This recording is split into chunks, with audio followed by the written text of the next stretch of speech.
इस कोहरे व धुंध को, और यूं कहिएगा कि पश्चिमी विक्षोभ के असर के बाद पहाड़ों पर जो बर्फबारी हुई थी, उसका असर चूंकि मैदानी इलाकों में भी देखा गया था, तो बारिश और बूंदाबांदी देखी गई है।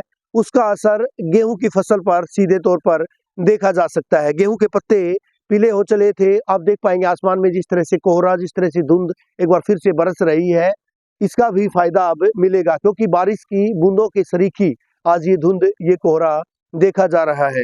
हालांकि जो बारिश हुई है, जिन इलाकों में बूंदाबांदी हुई है, उसकी वजह से कहीं ना कहीं जो फसलों पर, गेहूं की फसल की मैं यहाँ पर बात कर रहा हूँ, रबी की फसलों में गेहूं की फसल अच्छे खासे रकबे में यहाँ पर किसानों के द्वारा उगाई गई है। पूरे प्रदेश का ही जिक्र किया जाए तो गेहूं जो है मूलभूत फसलों में यहाँ पर माना जाता है। तो गेहूं की फसल के लिए इस बारिश को, इस बूंदाबांदी को रामबाण से कम नहीं माना जा रहा है, क्योंकि फसलों पर जो पीलापन दिखाई दे रहा था, पत्तों पर पीलापन दिखाई दे रहा था, इस वजह से फसलें खराब होने का अंदेशा भी था।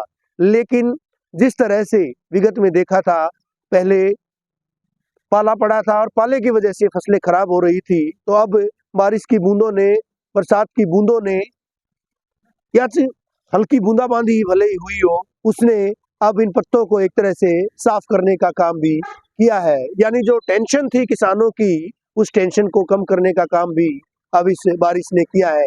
हालांकि ओलावृष्टि का जरूर नुकसान देखा जाएगा, जिन इलाकों में ओलावृष्टि हो रही है, बावजूद इसके जो बारिश है वो किसी अमृत से कम नहीं है। 2 दिन और अलर्ट किया गया है IMD की। अगर बात करें, बारिश होगी, बूंदाबांदी होगी, और उसका भी असर सकारात्मक ही खासतौर पर गेहूं की फसल पर पड़ने के आसार हैं।